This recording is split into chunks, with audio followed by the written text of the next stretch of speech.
We will read from the Bhagavatam, Canto 8, Chapter 17. The Lord agrees to become Aditi's son. In the previous chapter, we had the Apayovrata sacrifice. Now I'm going to go back a minute and then we'll begin here. But first, some prayers. Om Namo Bhagavate Vasudevaya. Om Namo Bhagavate Vasudevaya. Om Namo Bhagavate Vasudevaya. Om Jnana Timasa Jnana Jnana Chakshur Unmilitam Ye Tasmai Shri Gurave Namaha. I pray that Lord Vishnu gives me a brain. Hare Krishna. So, to set the stage, in the previous chapter, Aditi was really feeling down. She was depressed. She's a mother of the demigods, illustrious lady, and her husband Kashyapa Muni, who was off meditating, came home, and when he saw his wife, he saw she was very morose, and these were ancient times, not modern times. So he did not offer her Prozac, which would be the normal way to handle it nowadays. Um, and not that some people don't need Prozac. I'm not saying there's something wrong with it, but in those days they tried to get a little deeper. So he said, "Oh, gentle one, I wonder what went wrong. Why are you feeling this way?" Um, uh, and it's very interesting what is said right after. Were you too much attached to members of your family and you failed to receive a guest? Um, uh, uh, what Sapa says, when I left home, were you so much anxiety you forgot to do your religious duties? Uh, Are all your sons faring well? I see your mind is not tranquil. How is this? Now, we see the same events occurring other times. For example, when Veda Vyas is compiling the Vedas, he's writing it all, and when he's done, he gets a very morose, and Narada Muni visits, said the same thing to him. What have you done wrong? Have you not received a guest properly? Have you insulted a woman? Have you done this, or that? What have you done to do this? And of course, what he had done wrong in that case is not give the essence of the Vedas, and therefore he wrote the Bhagavatam. But um, uh, and same thing happened to Arjuna when he was very morose. And again, the same questions: what have you done wrong? So when we're feeling morose, it's a real interesting lesson. Um, Moroseness is a time of reconsideration. It's an opportunity for us to go deeper. Um, in this very surcharged political world of America, um, where last night people were dancing on the streets, singing "The Wicked Witch is Dead" from The Wizard of Oz and things like that. People tried to be very happy because there's a change of president. And of course, the former president was uh, had his own areas of embarrassment, and the new president will come in and um, who knows what will happen.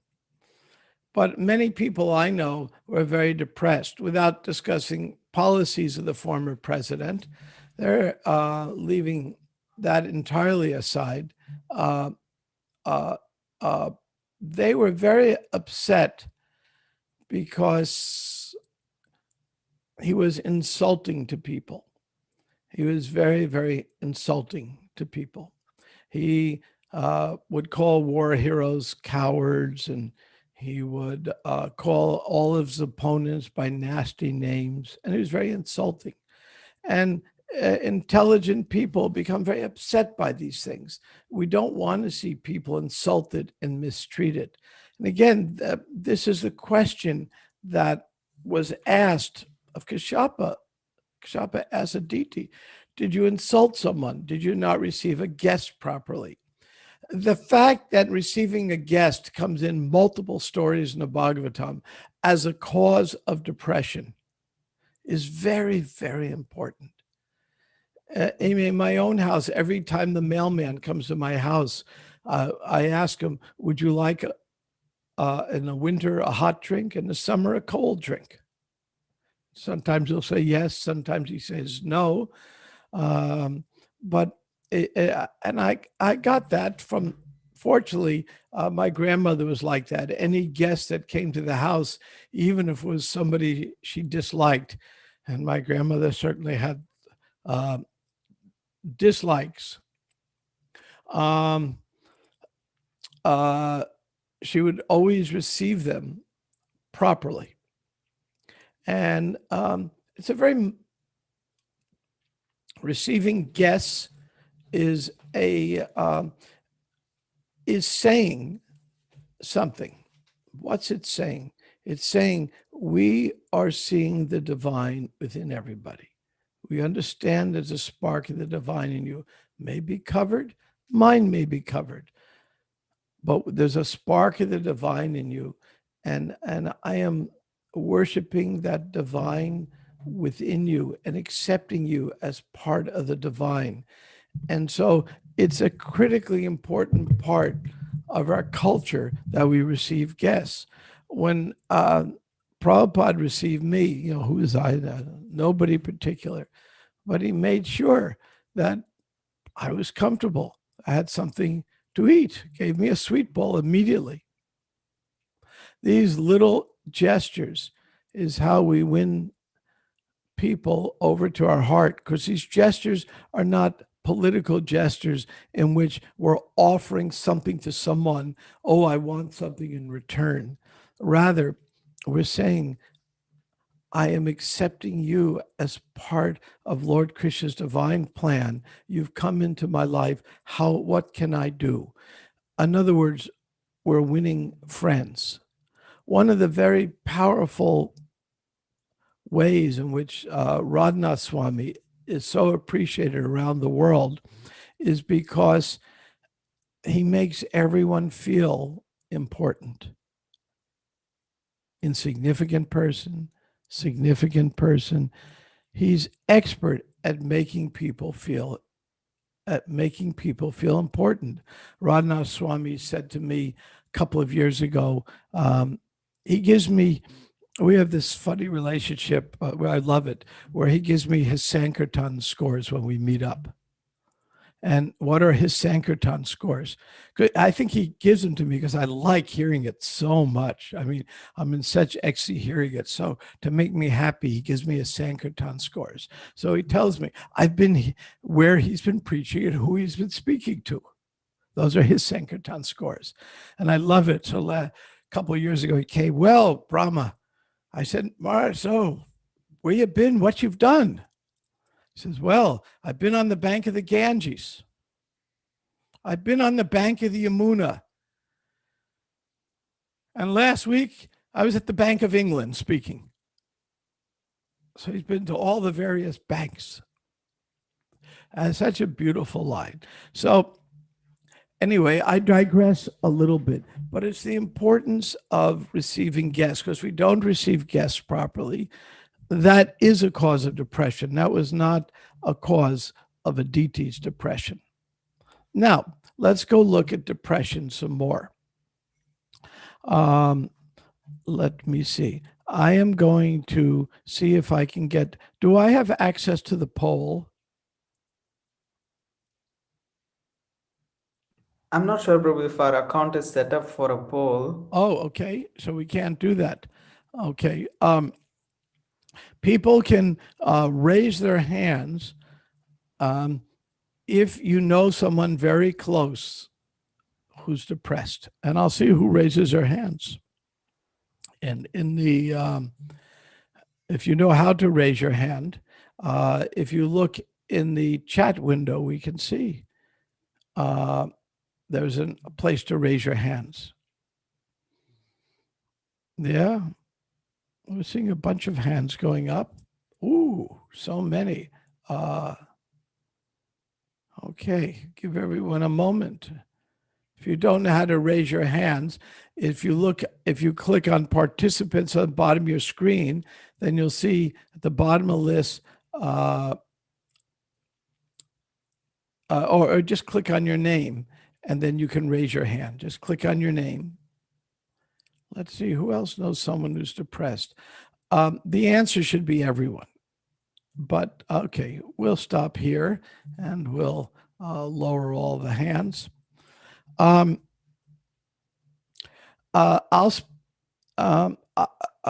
Because of the extreme political tension in America, I can hardly think of anybody who has slept well in recent times, who hasn't had it.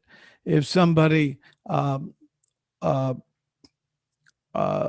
was a supporter of the outgoing president, they're very depressed. He was the savior of America, they saw. And I didn't see it that way, but they did. He was a savior of America. And he was saving us from hordes of people coming across the border that were going to do horrible things to us. So they're depressed. And before that, everyone was the people who didn't like him, who thought he was quite a boorish person. They're very depressed. He could win again. Oh my. So almost everyone I know, I had two professors over my house last night. We're sitting in the backyard, socially distanced, discussing different matters of life. I do that regularly.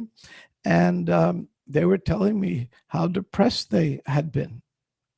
And these are generally upbeat people. We can see it. My wife's a psychotherapist. We can see in her practice, people are home and they're stuck home. And the wife's realizing, boy, that guy I live with is a jerk. And the wife is realizing, the husband's realizing, I didn't realize my wife's such a creepy person, because they're stuck in their house for 8 months. And this is a silver lining of the COVID, because my wife's a psychotherapist that works with couples. I said to her, at least it's good for business. Okay, we'll put that aside. And people are struggling with relationships, are struggling with isolation, because we live in an age of total distraction. We have our cell phones, our social media, our televisions. Used to have movie theaters. That doesn't happen now. And we have so many things to distract us. There's unlimited sporting events going on. I noticed when all the sporting events shut down for COVID, I was curious what happened. So I asked, well, my folks I know are into sports. I said, what do you do? I mean, there was a baseball season, a basketball season, a football season, and there's always some overlap. So there's unlimited sports, boxing, and horrible sport to me, but it goes on. You had all, so what do you do? And what do you think they did? They watch reruns of old sports that they already know who won. I was thinking, this is, as Prabhupada would say, chewing the chewed.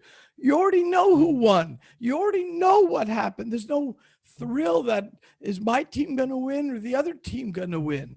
When I was a kid, in New York, we would go, I was 10 years old. We go to baseball games, and somebody wanted the Mets to win, and somebody going way back, the Brooklyn Dodgers, and then somebody wanted the Yankees. Okay, so I wanted the Yankees to win. Somehow I wanted the Yankees to win then. Who knows why Yankees or why this? I didn't know who these people were. Oh, I know. I met I met Yogi Berra one time, so then I like the Yankees.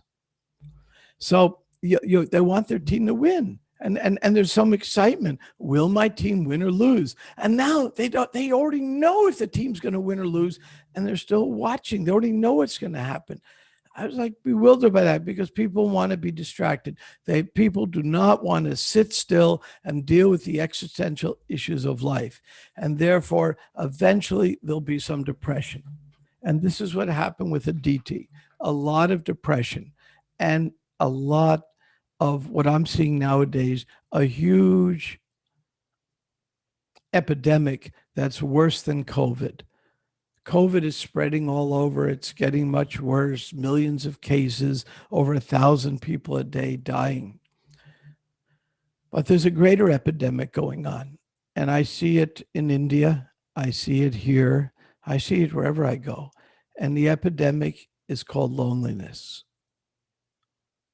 Because all of this social media and all of this distraction have driven people to be more disconnected from themselves, their real inner selves, more disconnected from each other. And there is a huge tidal wave of loneliness. And this loneliness does not avoid entering our temples. So we're getting to the verse eventually, but we're working our way up there. And so here we have Aditi's depressed. When we meet devotees who are lonely, they're experiencing some depression, some separation, something's going on. All of this is simply for one purpose, to give us a chance to become self-reflective, to think, what are we here for? What are our duties? So Aditi begins this chapter wanting, she begins a previous chapter wanting something. Her husband tells her, just be detached. Just simply be detached. You're just going for Griha Medi life. He uses the word, Griha Medi. But that doesn't satisfy her. Then he says, okay, pray to Vishnu. Now, Krishna in the Gita talks about 4 kinds of people who approach him. 1, they're in total material distress. Diti has a piece of that. Her sons are gone. 2, they want something. She wants something. She wants, so your son's back. 3, they're very curious. And 4, and Krishna says these are the most rare. They're wise. So Aditi wants something. So she approaches Vishnu. Now, someone may contend that that's not a very good thing to do. I want something and I approach God for it. Now, is that a good thing to do or not a good thing to do? Does somebody want to comment on that? If somebody likes to comment, they can unmute. Does somebody like to comment on it? Is it a good thing to approach God for your material desires or not? Anybody like to comment? Yeah. Okay, no comment. I was Yes. going to make a comment, Prabhu. Please. Sorry, thank you. Sorry.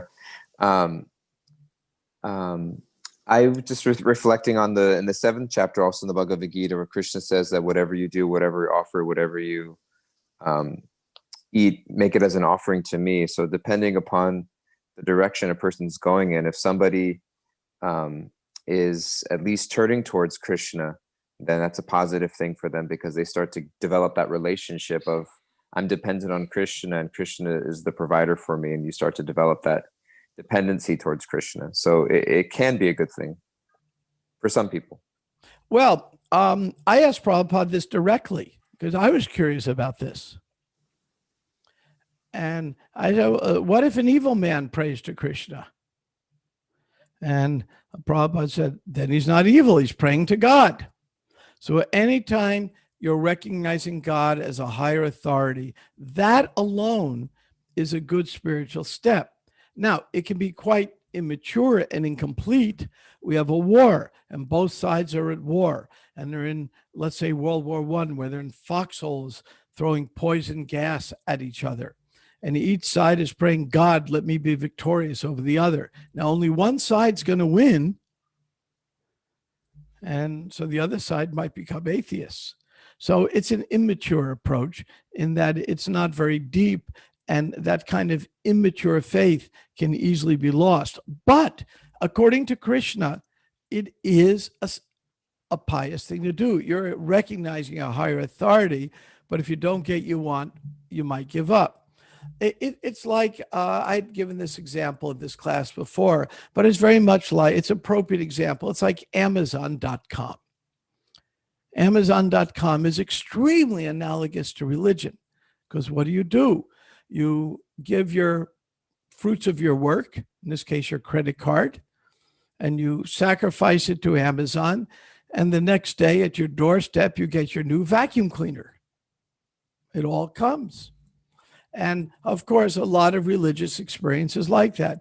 I go to the church or temple, do my pious activities, and I get my reward. It's like a big Amazon.com. That's not to be considered impious. It's to be considered incomplete. It's recognizing a higher authority, but not going deeper. So Kashyapa tried to get his wife just to surrender, but she couldn't. So then he did, as Krishna does in the 12th chapter of Gita. Krishna says, if you can't surrender everything to me, eventually, then give your intelligence. You can't give your intelligence, Krishna says, then at least give the fruit of your work. But better you surrender everything. But if you can't do it, then he gives a sequence of things to do. So first Kashyapa tried, okay, surrender to Krishna, everything's fine. Oh, just not at that place. Okay, then do this. Okay, I can do that. And then she offers these most amazing, beautiful prayers, does great austerities and sacrifices. And of course, all this is a Lord's plan so he can appear as Vamandev. So we're going to go to verse 17, I think I begin at. And I am going to ask someone to read the Sanskrit and read the verses through 23 in English for me.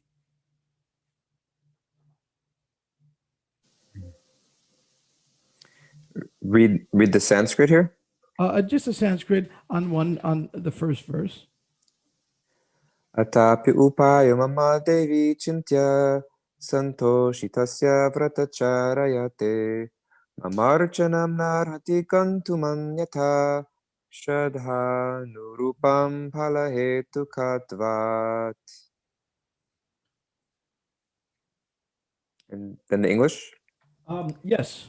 Translation. Yet because I have been satisfied by the activities of your vow, O goddess Aditi, I must find some means to favor you, for worship of me never goes in vain, but certainly gives the desired result according to what one deserves.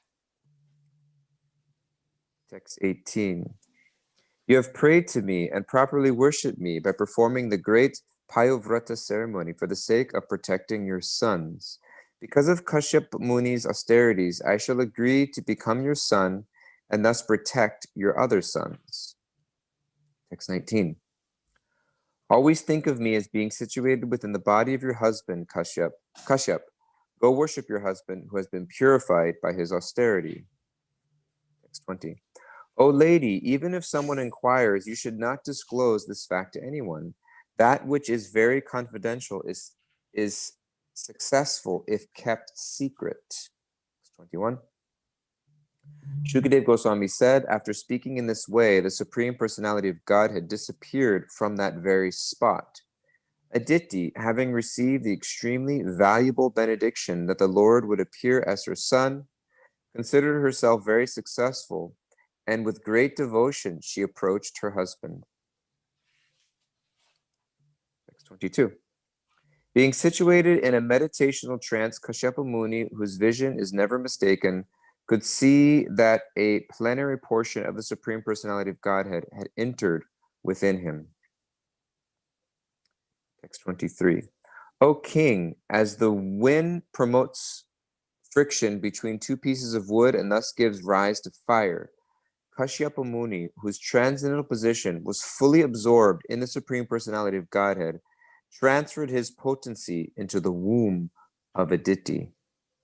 Okay, and now read the third paragraph of the purport, please. Third paragraph of purport. Here it may also be appropriate to explain. In these days of controversy, the origin of light. Here it may also be appropriate to explain, in these days of controversy, the origin of life. The life force of the living entity, the soul, is different from the ovum and semen of the human being. Although the conditioned soul has nothing to do with the reproductive cells of man and woman, he is placed into the proper situation because of his work, karmanya daiva netrena. Life is not, however, a product of two secretions, but is independent of all material elements. As fully described in Bhagavad Gita, the living entity is not subject to any material reactions. He can neither be burnt by fire, cut by sharp weapons, moistened by water, nor dried by the air. He is completely different from the physical elements, but by a superior arrangement, he is put into these material elements. He is always aloof from material contact, asango hyayam purusha. But because he is placed in the material condition, he suffers the reactions of the material modes of nature. Purusha prakritisto hi bhunkte prakrijan gunan karanam guna sangosya sad asad yoni janmasu. The living entity in material nature thus follows the ways of life, enjoying the three modes of nature. This is due to his association with that material nature. Thus he meets with good and evil amongst various species, Bhagavad Gita 13:22. Although the living entity is aloof from the material elements, he is put into material conditions, and thus he must suffer the reactions of material activities. Okay, and we can turn the screen off now. So, so to summarize, what's happening here is Aditi's depressed. Her husband gives her one choice. She just can't surrender to it. He gives her another choice. She does that and prays, does all kinds of purification and austerities. And then the Supreme Personality of Godhead agrees to appear. And the Prabhupada says in the first paragraph, we didn't read the purport, it should be understood the union of Kashyapa and Aditi was not like the sexual intercourse of human beings. This has nothing to do with the secretions of sexual intercourse. It's completely aloof from material considerations. And the Lord appeared and Aditi became very satisfied. So what is the solution to depression? The solution to depression is simply to find at what level can we surrender to Krishna. If we can't surrender everything to Krishna, as in the 12th chapter of the Gita, maybe our intelligence can't do that. Maybe the fruit of our work, if we can't give it to Krishna, give it away to someone, but somehow develop some level of detachment. Because Prabhupada said, and I counted, over 150 times. Now, when Prabhupada says something 150 times, let's start taking it extremely seriously. It says over 150 times that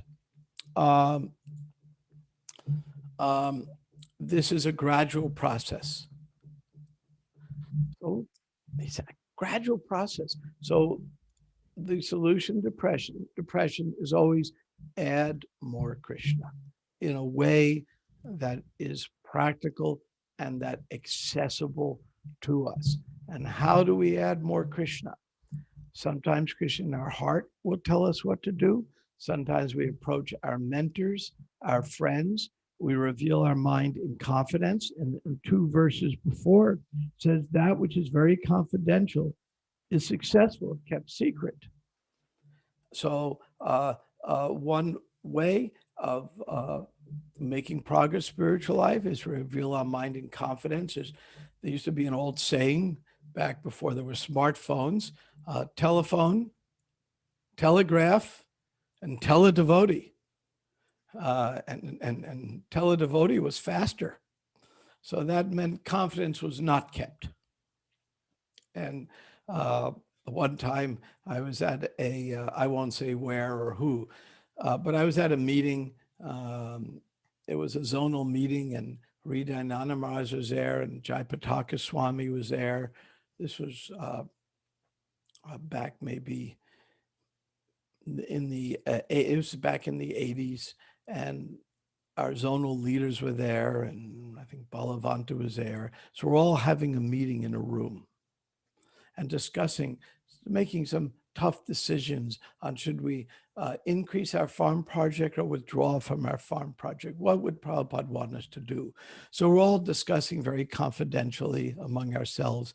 And then somebody went to open the door, which you pull in to see, to go to step out for a moment. And when they opened the door, there was one devotee leaning against the door, listening in. It fell into the room. So that we couldn't have our confidential talk and reveal our mind. So confidentiality is mentioned as one of the keys for spiritual life that we can. Why does confidentiality work? Because when we revealing our mind confidentially, none of us feel we're being judged. For any of you who have never listened to one of my favorite lecture series is Rabindra Swarup Prabhu's Cure of Souls, in which he gets into great detail, brilliantly presented. I mean, so well done, of really how a devotee can reveal their mind without being judged. And so that's some of what's going on here behind the scenes. I realize there's such a variety of topics.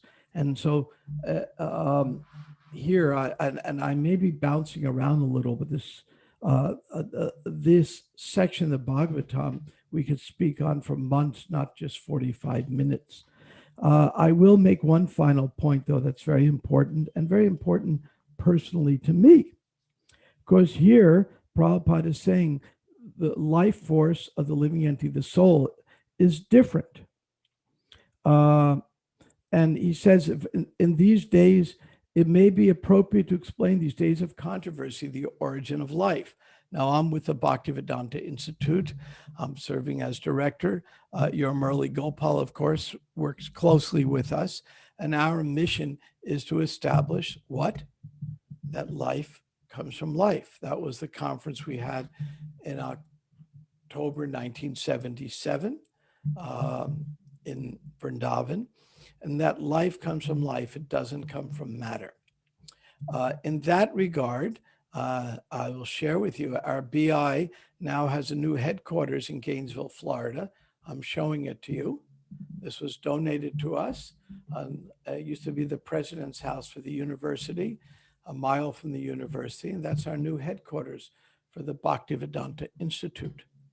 So it was one of the projects in Prabhupada's last year. He emphasized is very important simply to fulfill what the purport of this verse is saying, which is deal with the controversy of what is the origin of life.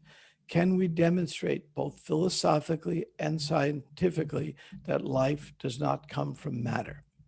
Now, I'm going to leave you with a cliffhanger and not tell you if life comes from matter or not. I'll let you think about that or ask questions. So with that, I'm going to stop here. And I've covered maybe too many topics. So it's a good time to leave at least 7 minutes for questions and see what interests you and what you can give me your reflections. You can give a comment. You can give a critique. But, thank you for posting Cure of Souls, which every devotee must listen to. You can't not listen to it. It's so necessary for our spiritual progress. So with that, I will stop here and see if there are any questions comments, criticisms, and especially reflections. I believe you all have the authority to unmute yourselves. So unmute yourself if you like and say something or not say something. Hare Krishna and Brahmatirtha Prabhu. Yes, Thanks for the wonderful presentation. I have a question. yes. You made this wonderful point how the devotees, they add more Krishna. And me personally, and some other devotees that I know, it seems we've added more politics to our life lately with this whole standoff between the two sides. What was Prabhupada's take on such topics as politics, That is, especially in terms of yeah. devotees siding with one party or another? That is a very smart question. And Prabhupada, like on most things, never gave a black and white answer. Few things are black and white. I mean, actually, I can hardly think of anything as 100% black and white. One devotee was sent off to Poland during the Cold War. Somehow the consulate general's wife came to Artik in Calcutta. And when Prabhupada saw a Western woman dancing at Artik, he said, "Who is that?" And it was the Polish consulate general's wife. And he said, "This will get us behind the Iron Curtain." So he sent a crew of devotees to Poland in the middle of the Cold War, Americans, and they got visas to go. And they came back emaciated, because there was nothing to eat except meat in the winter in Poland, unless you were very wealthy. So they had some nuts, a little of this. There was just hardly anything to eat. And Prabhupada said, "What happened to you?" He said, "Well, Prabhupada, we're preaching, but there's hardly anything to eat. I mean, it's really terrible, except for meat." And Prabhupada said, "Then eat meat." Not that Prabhupada intended him to eat meat, but he was making a point, because the devotee who told me the story. So it's clear Prabhupada didn't intend that. He said, "Eat meat." And the devotee said, "What about my consciousness?" And Prabhupada said, "Damn your consciousness, preach." So nothing is black and white. Everything is nuanced. And the most dangerous thing, one very senior devotee said to me, I said, "What's the most dangerous thing in the Krishna conscious movement?" And he immediately blurted out, "Prabhupada says," because there's no nuance. It's just, he says this, he says that.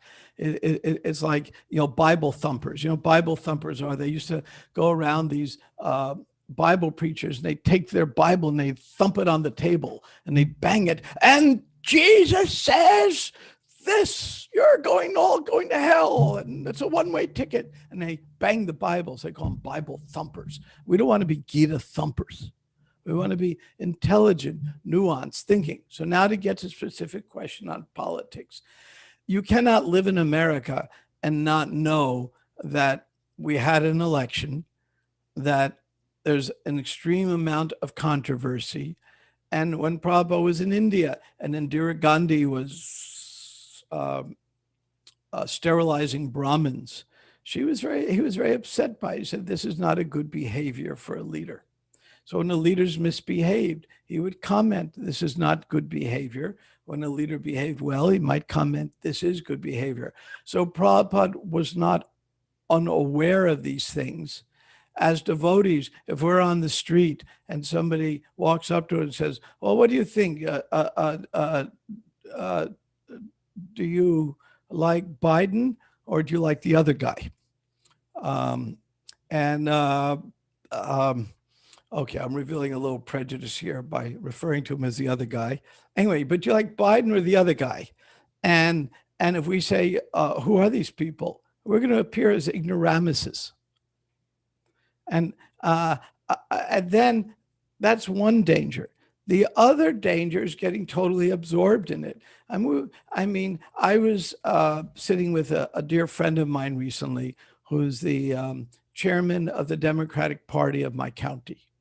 He's not a devotee, but he's a dear friend. And his wife had just died, so I've been visiting him. a very kind of goodness kind of person. So he asked me, well, what do you think of the national politics? And I summed it up, and he said he 100% agreed with me. Republicans are mean and Democrats are stupid. And it's a little flippant. I accept that. But there's a reason why Democrats, won the White House, and there's a reason why they lost a lot of the other elections. And so there are some devotees who are very competent for politics and can get into it. Prabhupada informed the God We Trust party. He disbanded when devotees got into it too much, because our real business is to understand that Krishna is in control, not us. And we're really trying to understand what Krishna's desires are, what Krishna wants to happen. At the same time, we're in this world and we can't be ignoramuses. So devotees who too much get into one side or the other, it's like a cell phone or social media becomes a distraction from Krishna. And in my opinion, and seeing how Prabhupada dealt with it is very dangerous for their spiritual life. Devotees who are pujaris in a temple and they're just worshiping deities, have no idea who's running for president. Bless your heart. Wish I could live your life too. But the devotees who are out mixing with the world and have no idea what's going on, they're not going to be very effective in this world. So we have to take the middle road here. Krishna says in the Gita, don't eat too much, don't eat too little. Don't sleep too much, don't sleep too little.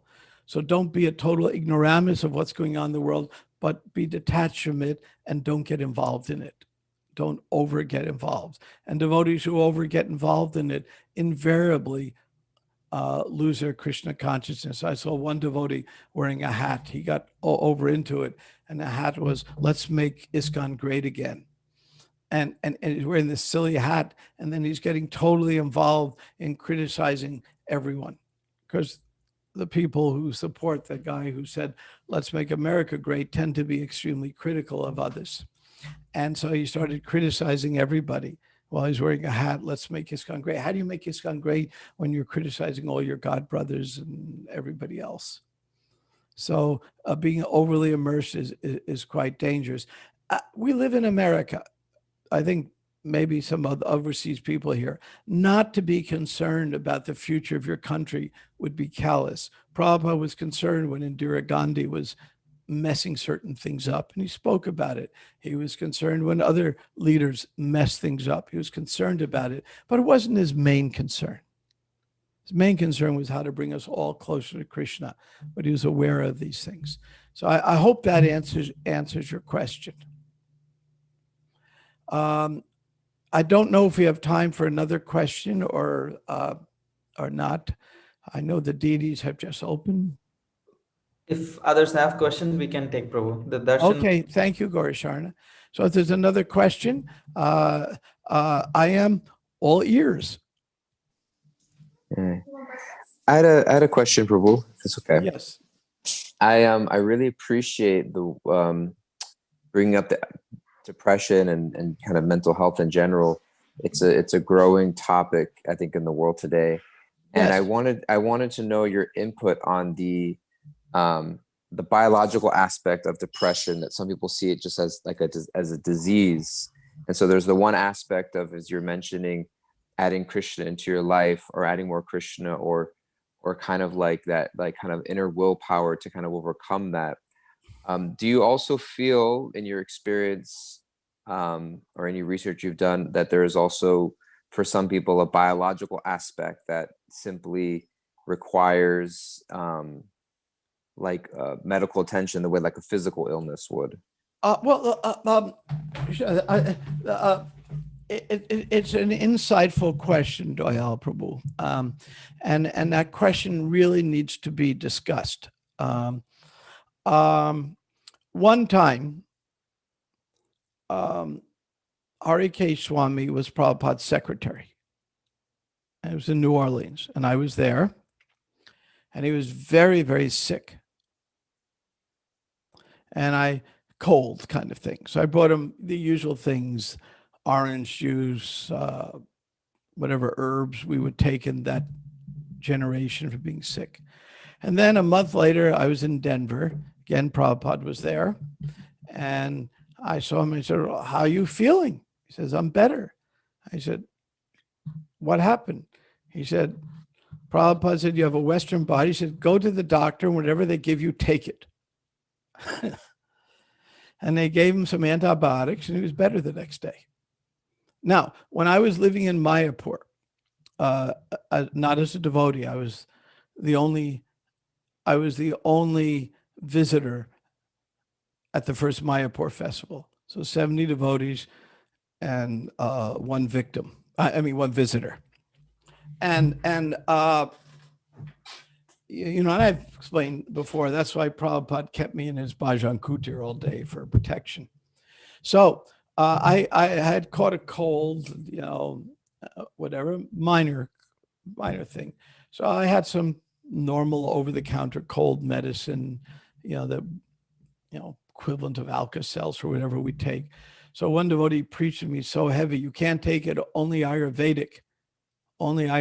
Otherwise, you're killing yourself." The next devotee walks up to me, says, "I heard you have some medicine. I have a cold. Can I have some?" I mean, if you want to, that was quite a moment. And Krishna says, "I'm the healing herb." And so some devotees think, well, you can't take anything allopathic. Devotees have two religions, one based on extremely scientific rigor and the other based on blind faith. The one on extreme scientific rigor is worshiping Krishna, because we can demonstrate a lot of science there. The one that's blind faith is nothing ever allopathic. That's blind faith. I mean, what's aspirin but a bark of a tree? I mean, is a pharmaceutical industry a bunch of cheaters? You'd have to be an idiot not to recognize that. Are there medicines that do miracles and at work? You'd have to be an idiot not to accept that also. I mean, if I go to India and I get malaria, I'm going to get some medicine. I remember when I was first in India, first day there, in a fit of stupidity, I took some sugarcane juice from the street, not knowing better. Well, after that, we had what we used to call then Delhi belly. And because I was working for the government, so they gave me as a medicine paregoric. You know what paregoric is? It's opium dissolved in alcohol. On babies teething, you put it on their gums, stop the pain. So there it is. The Peace Corps had given me such a lecture about getting stoned. And the first medicine they give me is paregoric. So my first week, I didn't know what was going on. I had no idea what it was. I was in the opium days. Finally, I just went to a doctor and he gave me one pill of Cipro, and in 10 minutes I was cured. Now you tell me which is more Krishna conscious, to take the natural cure, which was and be out of my mind for a week, or take one pill and be completely cured in 10 minutes. So if somebody, I've been beating around the bush, Doyle. If somebody has some difficulty with their liver, there's certain medicines you take. It may be herbs, it may be allopathic. Somebody's diabetic, they can take metformin, and they can also take cinnamon and alpha lipoic acid and all the other things that help. And different bodies will take different things in different cultures at different times. So a diabetic might take bitter melon. Someone with jaundice will take sugar candy, though it doesn't taste good. One man's food can be another man's poison. Somebody with diabetes, that same sugar candy is poison. So it all depends. So similarly, if somebody has something with the mind, they have a serotonin uptake problem, they may need to take some kind of serotonin-inducing drug. They may need to take a dopamine-inducing drug. Nowadays, it's very hard because the pharmaceutical industry wants to make money. some doctors want to make us better. It's really hard to figure it out. And we just have to use our best intelligence and do the best thing, but not have a prejudice against it. I know many devotees who need to take, one of my best friends is a devotee psychiatrist. And we talk about this. And he's treated many people, cured many devotees who are even senior people who are in a funk. A wonderful, wonderful devotee. And so we've had many talks on this. And he said, sometimes you just need some of these medicines. They work and it's going to do the job. And so it's a matter of utility is the principle. There's no principle we should or should not be taking an allopathic medicine. The general principle is avoid any medicine you don't need. That's a general principle. But when Aditi was depressed, nowadays the first thing we do is give Prozac, or with the modern equivalents of it. And maybe if it wasn't a simple matter of some spiritual issue that had to be resolved, under other circumstances, I could see Aditi going to the local Ayurvedic doctors and getting the herbs, which would be the equivalent of the modern medicines. So it's both. But anytime we're depressed, anytime we're sad, anytime we're miserable, we may need some outside medicine. We may need some talk therapy to help us. We all do that. We may just need friends, but we always, always need more Krishna. So it's both. It's not either or. And anybody, and I'll say this boldly, anybody who tells you when you're having difficulty, all you need is more Krishna, has not read the Bhagavatam very carefully. Because here, Aditi is coming, Kashyapa is coming and saying, all you need is more Krishna and be detached. You can't do it. Okay, let's try this instead. So we have to be like Batman. Okay, now what do I mean by that? All of you who've heard about Batman, now I know about him because I was a kid. I used to read Batman comics. He had a utility belt, and on his utility belt, he had a batarang, a bat boomerang, if I remember. I don't remember what else he had. All he had all his bat tools, and he would choose the right tool for the right occasion. So we all have to be Batmans in Krishna's service and have multiple tools on our utility belt and use the right one for the right occasion. And for that, we have to be Krishna conscious to pick the right tool. And if we're not Krishna conscious enough to pick the right tool, then we approach somebody who is Krishna conscious enough and say, what tool do I need to use? And we approach them confidentially, and we approach somebody who will have our welfare in mind. When I approached Prabhupada, what made me so attracted to Prabhupada is he had my welfare in mind. And it became clear and obvious. So if we have other people's welfare in mind, then we will present what they need for their particular circumstances. And when we don't know, somebody approaches me, happens most every day, because I've been around a long time, so people think I must know something. Little do they know. But anyway, people think I know. So what happens when they approach me? I sit there and I pray to Krishna, oh, Krishna, please give me a brain so I can help this person. And I can only, anytime I succeed, because I'm asking Krishna, please give me a brain. I know, I don't know. Okay, with that, I think is it time, Gaurasharna? You keep track of these things. I don't. If anybody else has some questions, we can go on, Prabhu. However, like if you have also some time to spare. Okay. And also, I see many devotees are requesting for more classes by you. So I'm just pitching it now. When I come to you, you know why I'm coming to you. Oh, God, I'll have to come up with more jokes. That's hard. I need a speechwriter. Okay. Oh, that it's a pleasure seeing all of you who made it out of your pajamas in time to turn on your camera, and very happy. I wish I could physically be at the Bhakti Center, but I must say COVID has been cruel and kind. Cruel, and I've lost so many people have suffered. I've lost some good friends, including the great saint Bhakti True Swami, and kind in that the movement became very frenetic. We're all working so hard that many leaders tell me they've been on airplanes every 2 weeks. I was typically on an airplane every 2 weeks. And now that we're sitting in one spot, we can contemplate a little more. And I've never heard more classes in my life. I've never given more classes in my life. So COVID has forced the movement to enter the digital age, which, we tend to be a dollar short and a day late in what we do. So it helped us catch up to the world and use the technology in Krishna's service. And it's helped us all sit down and be more contemplative. And what could be better for us? So with that, I'll stop here.